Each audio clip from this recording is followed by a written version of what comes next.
Hello and welcome back to the Cooking with Ruf YouTube channel, where today I am going to make for you the very tasty and versatile smothered fried pork. That's pork chop and gravy.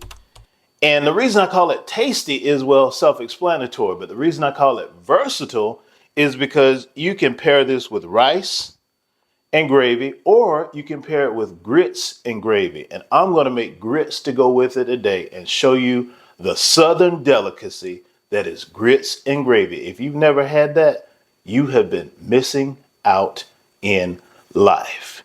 We're making smothered fried pork chops and gravy with grits today on Cooking with Ruf.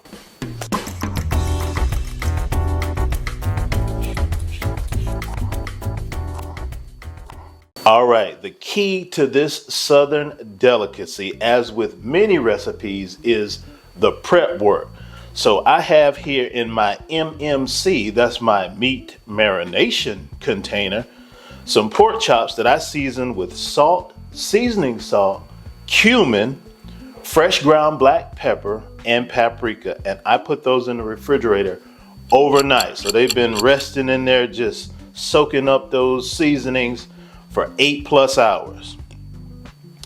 In these 3 bowls, I have 4 cloves of garlic, coarsely chopped, half of a large onion, coarsely chopped, and about 5 sprigs of fresh parsley, finely chopped. And we'll show you how to put all of these things together. I forgot to cover it. Let's go back here. I have the flour that I'm going to use to bread the pork chops. And these are chicken and beef bouillon cubes, and I'll show you where those come in the recipe. We're going to put it all together right now, today, on Cooking with Ruf. And when you see this red apron. All right, so the first thing we want to do, we have in this container, we're going to just use that again to bread our pork chops, create that crust on them. It's straight up all-purpose flour, nothing else added. So I'm going to take my seasoned pork chop. We want to close this top. I think we're okay. So you just kind of shake that around, get it covered in flour. You want to come back in here, grab your chop, shake the excess flour off, and then we'll sit it aside on a plate. And that's ready to go into the oil. And then we're going to repeat this process.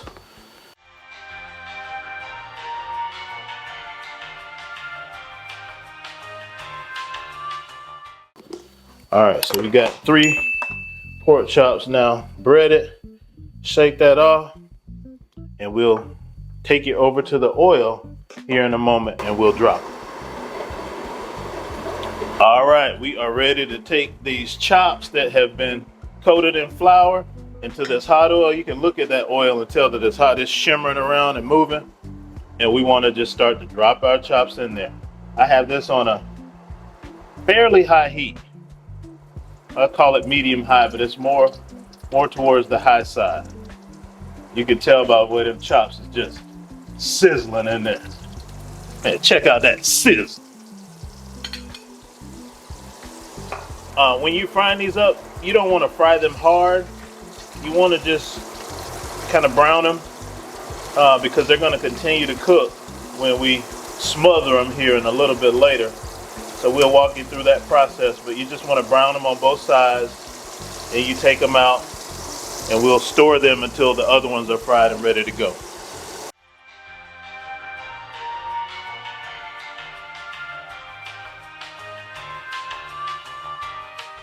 All right, so after you breaded your pork chops or coated them in flour, you want to just hang on to this flour because we'll come back and we'll use some of the rest of this when we get into making the gravy. All right, so right here I have the my MMC, if you will, the meat marination container. What I do is I put water in here, and I'm going to use that same water with the seasonings that were left over from the pork chops. I'm going to pour that over the pork chops when we get to that gravy making stage. And that way we just maximize the flavors, we maximize the season, and we smother fry some pork chops on Cooking with Ruf. That first batch is ready to be taken out. We're gonna take them out. You let a little bit of the oil drain off of them. Take them out. Look at that golden brown chop. I mean, if you wanted to stop the process right here and just start eating and throw this on a couple of pieces of bread, man, you got one of the best pork chop sandwiches you ever wanted to have in your life. But we're not doing that today, so we're gonna keep going.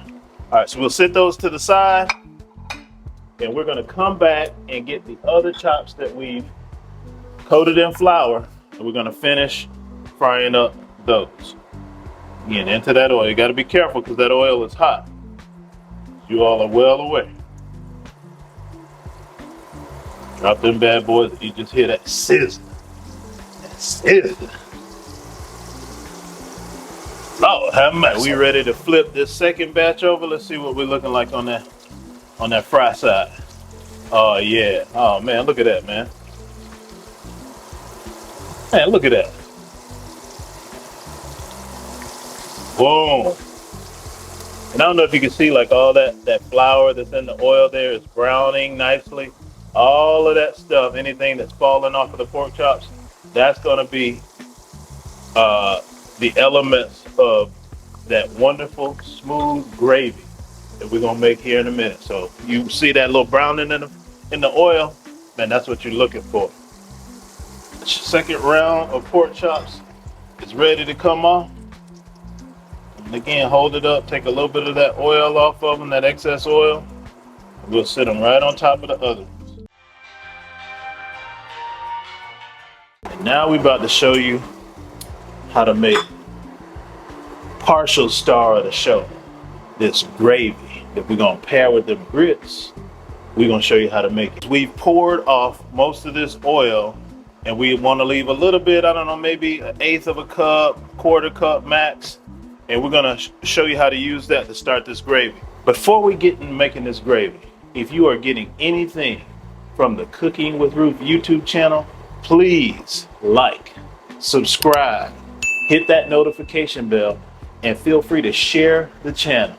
And what will happen is once you hit that notification bell, you will be first to know when Cooking with Ruf, that's me, releases new content on YouTube. All right, so now we have our onions. This looks like a lot of onions, but it's very difficult when you're making this dish to over-onionize this recipe. And that brings me to a point. That could be the Cooking with Ruf word of the week, over-onionize. And that is to unintentionally or intentionally put too much onions into your recipe. It's difficult to do that here.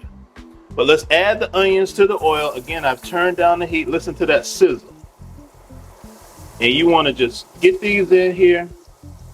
Let them start sauteing. And we'll go until they are translucent. This onion thought he was going to get away. No, sir. You going in there too. Then we're going to add our garlic in here as well. And when Peg made this, as I was growing up as a kid, she used mostly onions. She wouldn't put additional herbs in there. I've kind of adapted this part myself with the recipe. So I'm going to add those 4 cloves of coarsely chopped garlic in there too. Kind of give that a little shake. And then we'll come back with our fresh chopped parsley. Again, this is the Cooking with Ruf additions to the recipe. Basically what we want to do here is just saute the onions, saute the garlic, saute the parsley, and you'll just let that go until it again starts to get translucent. And that's the base for this gravy. You can actually cover this at this point if you want to as well to aid in the cooking process, but we'll leave it open just to show you exactly. We are peeling back the curtain and showing you everything. Now look at those beautiful colors we got going here. You got that white, and then you got that just that little layer of granality over the top of it. That's beautiful, man. Then we're gonna add that brown pork back to it. Start to meld all this together on that gravy. Thank me later. Thank me later. All right, so we have been sauteing our onions, our garlic, and our parsley. The aromatics are going off like nobody's business here in the Cooking with Ruf home kitchen studio. Here we take some of that flour, and this is, you'll have to maybe experiment with this a little bit, but for making this so many times, I know you're going to use about 3 forkfuls. So I'm gonna just kind of rake that flour down into the corner, forkful of flour.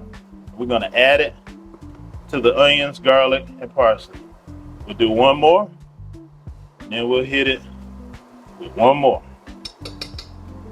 Start to stir it around with that flour in there. And you're gonna start to coat the onions and garlic with that flour. It's gonna kind of soak up the oil. It's like, wait, Cooking with Ruf, that don't look right. Cooking with Ruf, what you doing? Trust me on this one, folks. We about to make some of the best gravy you've ever seen in your life. All right, so we got that going. Now we want to come over to our pork, or poke, if you will. And we add that right on top here.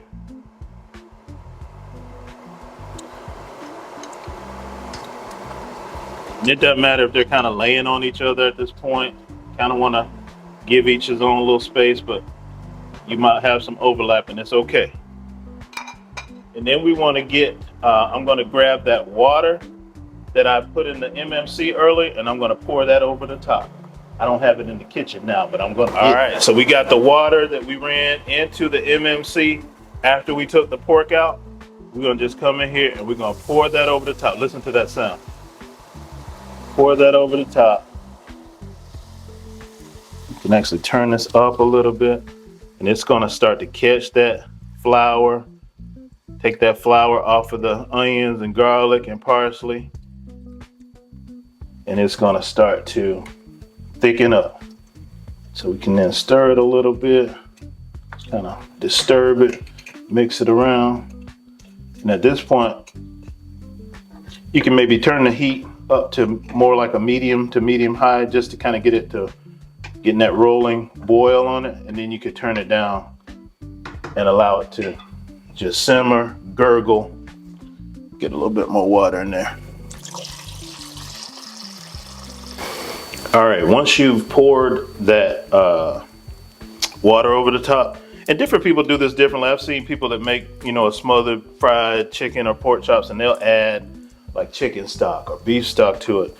I and Peg use bouillon cubes. So I come in and I hit this with 1 chicken and 1 beef bouillon cube, and you'll put that in, and what happens is it'll just dissolve and add that beef or chicken flavor. See, now we got the heat turned up. We're gonna bring it to a bubble again, bring it to a little bit of a boil, and then we'll turn it down and just let it kind of slow cook and simmer. You see it's thickening up, it's coming back to a boil now. Then you want to go in and set your timer for about 20 minutes. You allow it to cook down for about 20 minutes. That way we should be right where we want to be. And we'll start to, as it begins to thicken even further, we'll start to taste the gravy, see where we're at from a salt perspective, whatever seasonings, and we'll doctor it up as we need to. You might need to add another half a bouillon cube or something to get you where you want to be, but we'll start to taste it too as we get further down the road here, and make sure that gravy is what you're looking for. Yeah, look at that, man.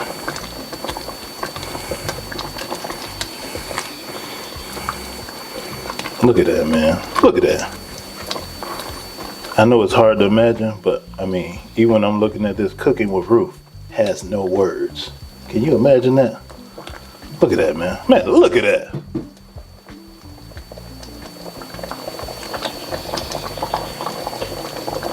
All right, we are about to start making our side item of grits. I put 2 cups in here already, 2 cups of water. I'm gonna add 2 more cups. And you might be wondering, Cooking with Ruf, what's the secret to your grits? And I'm gonna tell you, and my cameraman can attest, all I did was look at the back of the container that those quick grits came in, and I'm doing what it says. So you can make grits at home too, if you can read. So it says we want to turn this up to a brisk boil. Add some salt. I'm going to add a little bit of butter. That's probably the only thing that I do that is maybe not what's called for on the back. We're going to add some salt to the water. So I'm going to add some butter. I got a little butter here, soft butter on the side. We're going to put a little butter in there too. And then we're going to bring it to a brisk boil. And as it starts to boil, then we'll come in and add the grits to it. In this bowl over here, by the way, I have a little over a cup of grits. So 4 cups of water, a little over a cup of grits. So we'll call it a heaping cup of grits. All right, so while we're waiting for the water for the grits to come up to temp and to start to boil rapidly, I'll share a little bit about this. So, I mentioned this is a versatile dish, and most of the time as a kid when I had this dish, it was for dinner. It'd be rice and gravy, pork chops. But I don't know what would happen. There would be some Saturdays where Peg would out of nowhere make these pork chops and gravy with some grits and some of them Peg's biscuits. And man, I'm telling you, again, if you have not had this in your life, you have been missing out. It is such a treat to have grits and gravy. So if you haven't tried grits, give them a try. All right, I got a little bit of that gravy out of there. I just want to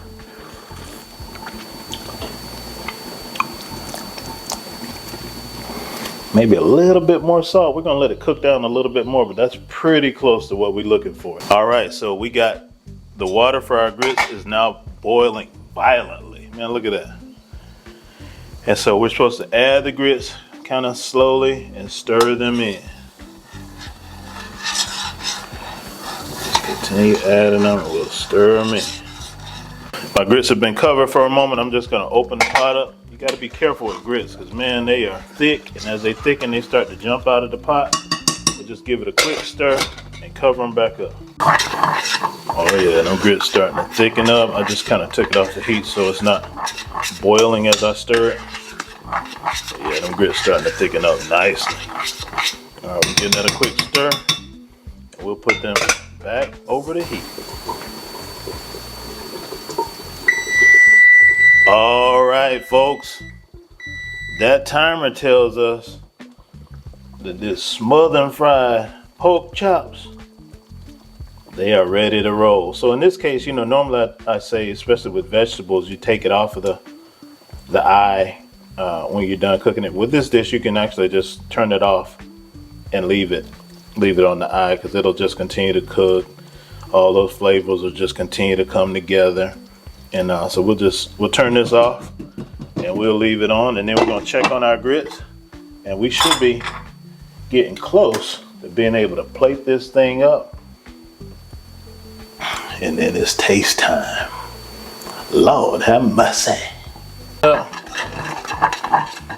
Oh yeah, them grits is getting thick. Man, them grits thick.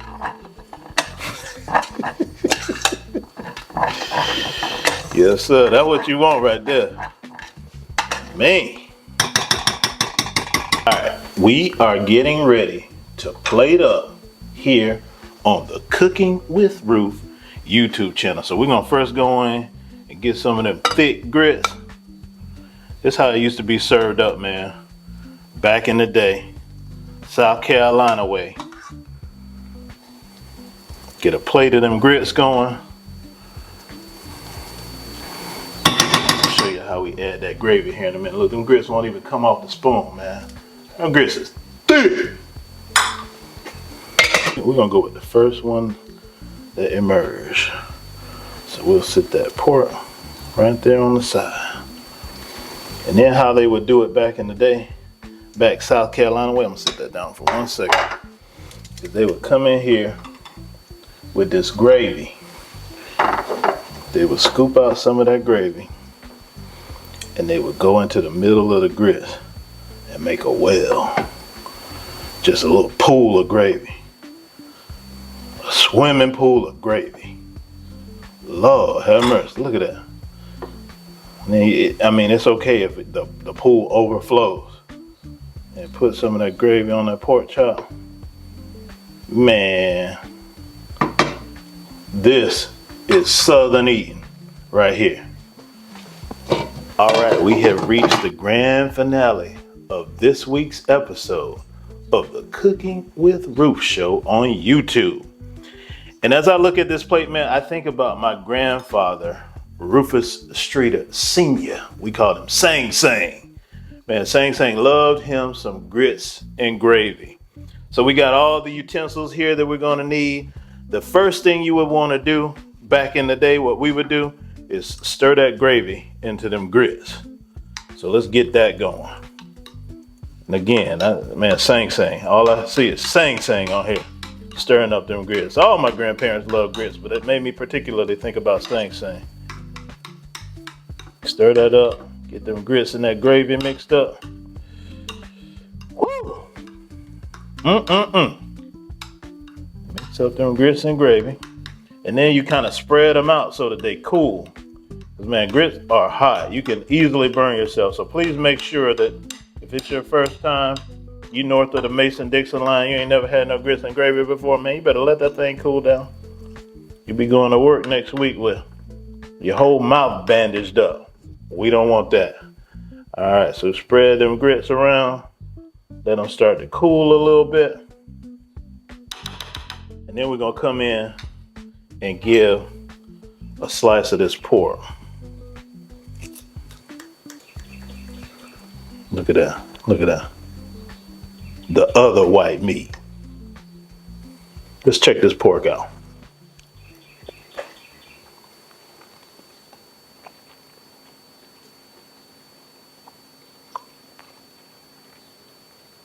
Bruh.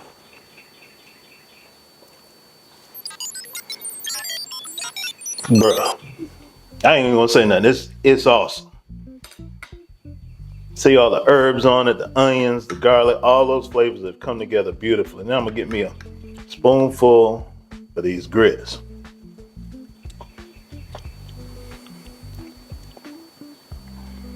Again, man, that tastes like home, man. Some toast with big clumps of butter on it like they used to make back in the day, or some biscuits. A great Saturday morning meal. And we showed you how to make it all happen right here today. Smothered fried pork chops with gravy and grits on Cooking with Ruf. Thank you for joining me. We'll see you next time.